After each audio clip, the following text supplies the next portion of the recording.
Hi, everyone. Welcome to another episode of CS Cyber. I'm Chad. I'm Sean.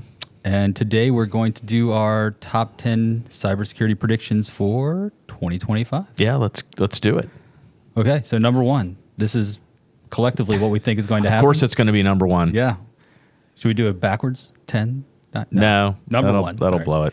All right, so AI-powered attacks are going to increase. Well, are these in order of their importance? Well, I mean, I didn't rank them in order of importance. Okay. Well, it's top 10. So it's just 10. It's just 10. Okay. So there's 10 on our list. All right. Of no importance. Got it. So, but I do think AI-powered attacks are really going to increase, right? So Yeah. my view on this is it's really elevated the game of script kiddies and people that were kind of nuisance before. They really have been able to up their game very quickly. Yeah, it's a force multiplier. Yeah, that's the word I was looking for. So AI-powered attacks. Number two, rise of self-healing systems. Yeah. I mean, we've experimented with a couple things in that area. One is, EDR. EDR by itself is not a self-healing system, but it can be. And then, we've got some concept stuff out there with self-healing networks. Yeah, to me, that's really, components that work together that maybe isolate something automatically or, perform an action. So, Yep. Increased focus on identity security. Yeah, that's a big one. Yeah, I think, it's been said this year that hackers aren't breaking in. Nobody's kicking in the front door anymore. They're just logging in. Yeah, right. Yeah, I've just got the key, so I'm just letting myself in. Yeah, so I'll go in this door and then I'll go sideways. So, I would add on to that too to say detection of identity security as well. Like being able to detect that somebody's trying to get in or somebody, Yeah, and I think we're seeing companies do a better job with that, with tying into like Microsoft Intra and alerting on, domain admin password changes and things like that. That type of stuff. So, Yep. but to that point, cloud security is going to become a top priority. I think we're just seeing customers, they just don't have on-prem stuff like they used to, right? A lot of people have gotten rid of Exchange. They're moving to the cloud. And all of those like little dials and knobs and all of those interfaces, they mean something on the back end, right? So Yeah, I've had a lot of clients. I had one yesterday, a prospect that we were talking to, and one of their questions was, "Is the cloud safe?" And I said, "Yeah, if you do it right." Yeah. And that's the right answer, right? I mean, the cloud in and of itself, as it stands, is not probably the safest of places. But if you have all the controls and things in place, it can be a safe place. Yeah, right? I'm with you on that. I think cloud can be just as safe as on-prem. I mean, we've worked with organizations where we go on site and we take a look around and it turns out, hey, your front door's open. Yeah. That's no safer than being in the cloud or being anywhere else. So, yeah, I'd actually go one step further to say that I think that on-prem is probably more risky nowadays. Like specifically talking about like email. Yeah. I would much rather it be in the cloud because of the controls. Now, that being said, right, we've also had some instances here lately of O365 having issues over and over again. That is true. So that, you just have to, in that particular case, though, you have to have contingencies for that. Right. All right. Cybersecurity talent shortage will worsen. Yeah. I mean, we're trying to work on that, right? I mean, here in the Dayton area, we worked with Sinclair Community College and opened a Fortinet hands-on training center to try and get more skilled labor out there who have experience on platforms. But yeah, I think that really slowed down for some reason. I don't know why.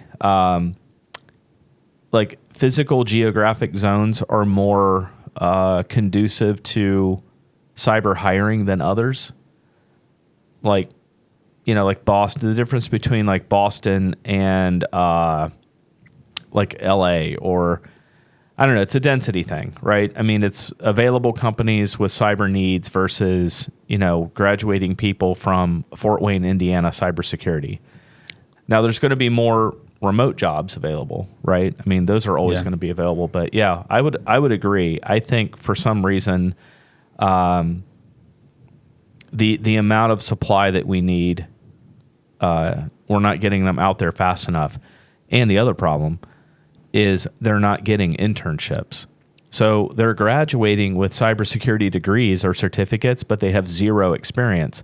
And most of the jobs that are open, even entry-level jobs, they want you to have 3 years experience. Yeah, it's hard to get a job with, requirements like that when you're just trying to get experience. So I think that's something that we have done a really good job of is partnering with local colleges to give kids, Well, they are.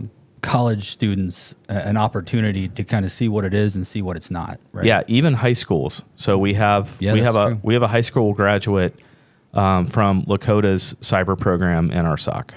Yeah. So it does work.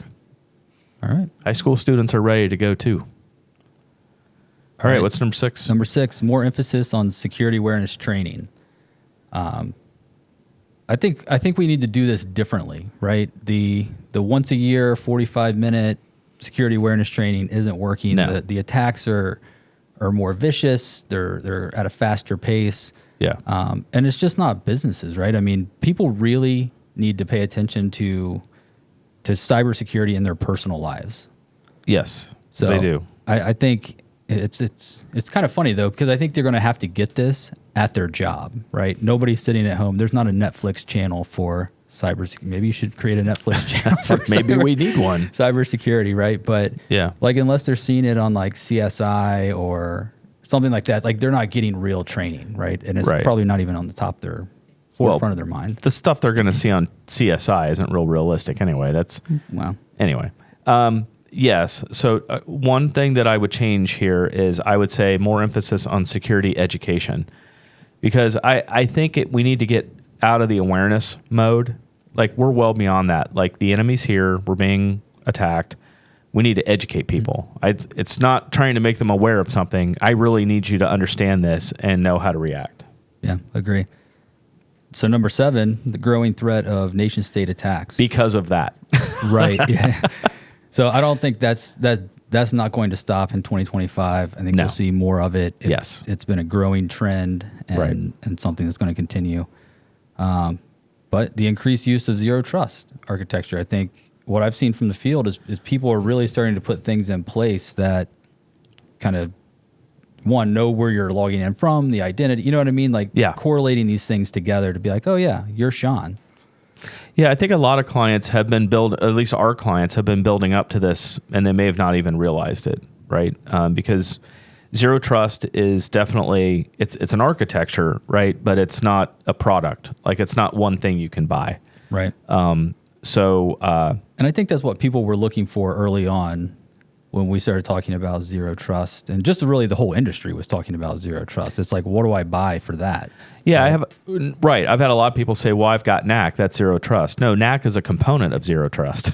Yeah. It's one of the modules that's available, right? But there's a lot more that goes into it.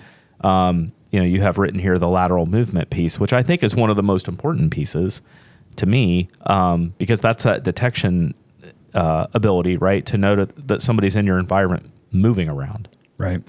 And I see that's really tough for clients. I mean, I don't come across too many people that are doing east-west traffic in that level of... No. So. Yep. All right. A rise in cyber insurance, an increase in cost, right? So... Yeah. Well, if you can even get cyber insurance, right? I think the requirements for cyber insurance will probably increase. Yeah, as the premiums and probably a reduction in what they're willing to pay for.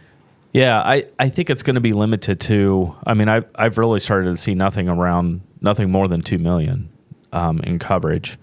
Doesn't mean you'll get $2 million. I saw something weird the other day that said, or I got an email from somebody trying to sell something that said that insurance companies are standing up their own MSP and MSSPs. I hadn't seen that. If you're listening and you know something about that, let us know. Yeah, for sure. And number 10, more focus on third-party risk management. Yeah, if I had to, if we did put them that in in order, I probably would have moved that one to the top. Yeah, I was thinking back of all of the things that we have, all the breaches that we've talked about this year and things like that, and how many of them were third parties that were breached. So Yeah. I didn't put them in order, but that would definitely move up there. Yeah, I definitely start prioritizing your third parties. Start getting a good inventory. Start dictating what you want their requirements to be your vendor, right? I mean, I think people need to start dictating that. You need to start setting the standard for your vendor. Yeah, totally agree. All right. Well, there's your top 10. If you want the other 5, it's actually top 15. We'll put this out on our website at secdef.com under blogs. And you're welcome to go get the other 5. Yeah. Because for the sake of YouTube and your ears, we limited it to 10. Right. All right. So this is our last episode for the year. It is. Yeah, we're going to take a couple weeks off, spend time with our families.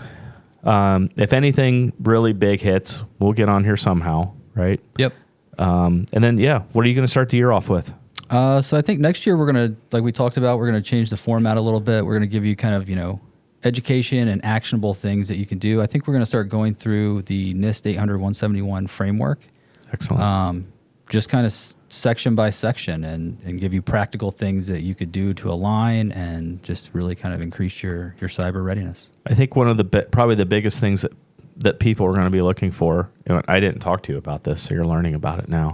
Finding this out right now. Is what tools match with the controls. So maybe we can talk about that, the actual availability of products. Yep. Yeah. All right. Sounds good. All well, right. Merry Christmas, everybody, and a Happy New Year. We'll see you in January. We'll see you next time. See you next time.